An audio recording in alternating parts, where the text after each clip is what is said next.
Today will forever live in infamy. Today is the only day I have witnessed a man being convicted for mere buffering, for what he said from his mouth, not what he did with his own hands. The verdict is not consistent with the evidence laid before the court. The sentence is overbroad, cruel, and unusual. How can you convict a man for making mere broadcasts from a location that was never named, and he never tied that broadcast to any single incident of violence, or even someone slapping someone, not to talk of terrorism? He did all this. He didn't lay any evidence. I don't know where this whole verdict can be grounded in law, logic, or facts. We disagree with the judgment vehemently, and we are going to fight it from here onwards until justice is done.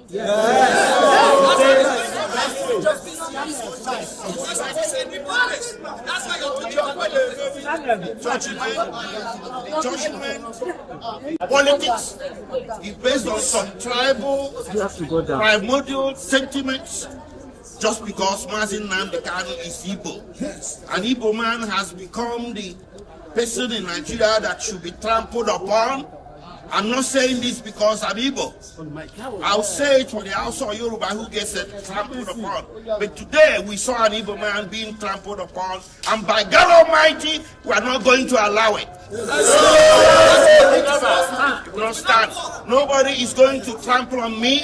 Nobody is going to trample on Nnamdi Kanu. Nnamdi Kanu is not a terrorist. He's a man that was pursuing change. To pursue a separate nation of yours is not a crime. So in Nigeria today, if somebody says don't be silly, you get convicted. Nnamdi Kanu may broadcast, and so what?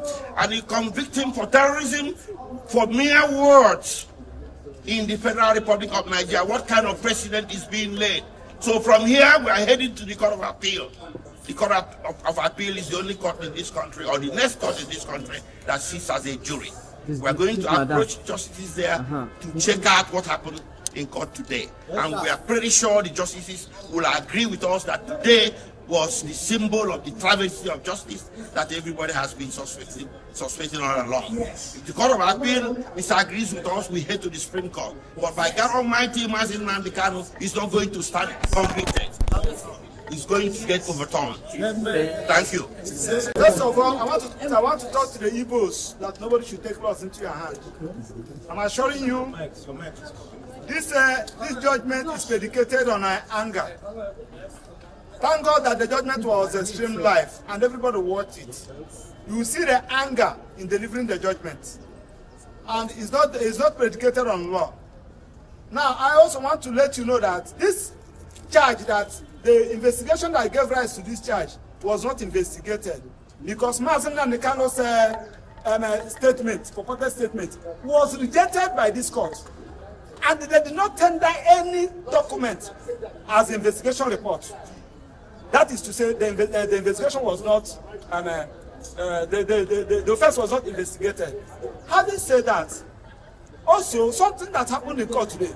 Nnamdi Kanu filed a matter in Court of Appeal, and he's asking, my lord, that particular matter I filed in Court of Appeal anchored on this particular issue. Please, can you just suspend this judgment? Let Court of Appeal direct what to do.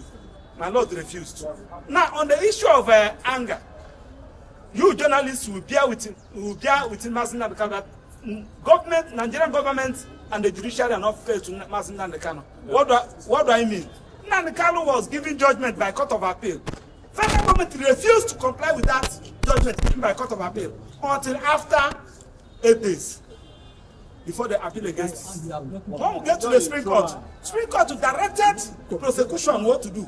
Amend this particular charge. Nnamdi Kanu was saying that, please, can you amend this charge? They refused. With the combined effect of all this, I'm assuring you that this judgment will not stand, and the Court of Appeal will do justice to it.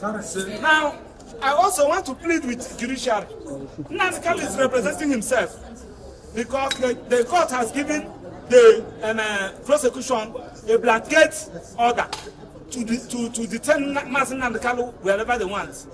They should detain Nnamdi Kanu where we have access to file his appeal, because he has 90 days to file his appeal.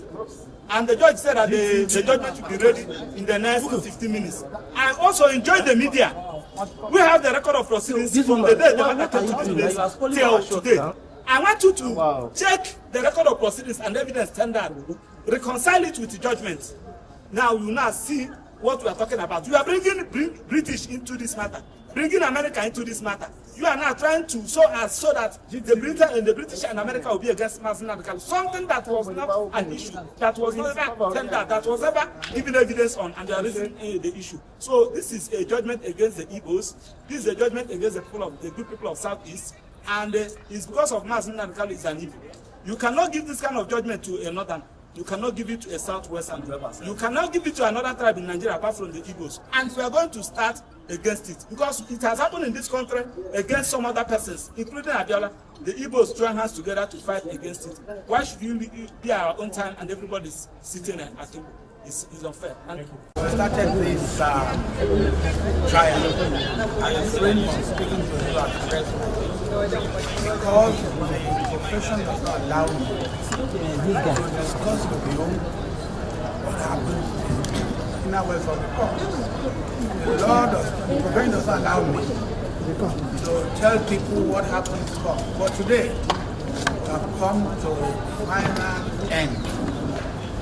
This guy, your head is inside now. Bend down small. And therefore, his head is entering now. The head is inside the shop. I want to the other appreciate the judiciary. To remember, just last Monday, the president was saying, at any time when Nigeria is in big trouble or things, the judiciary has always come to the aid to salvage Nigeria. Again, the judiciary has salvaged Nigeria from the laws, from oppression, prescribed IPOB.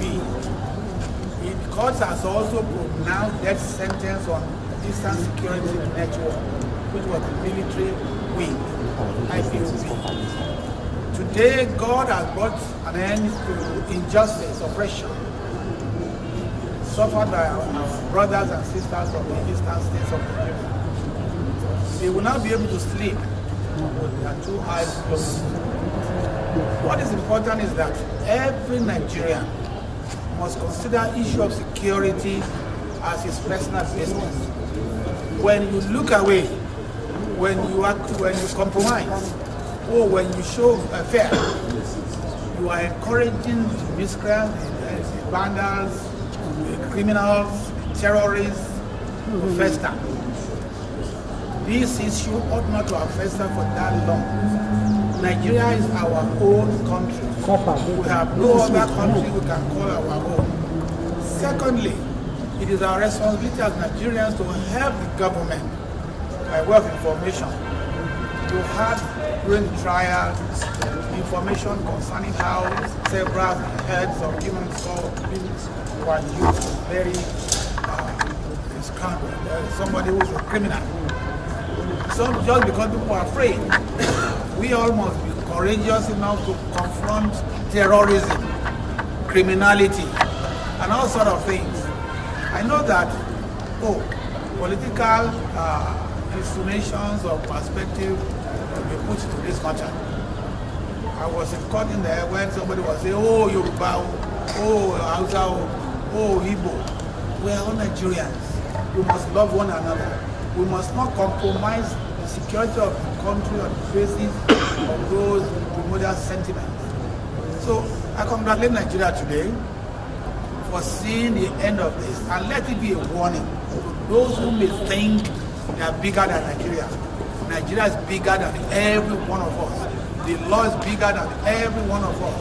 And the law will take its course to deal with miscreants, to deal with terrorists, to deal with criminals.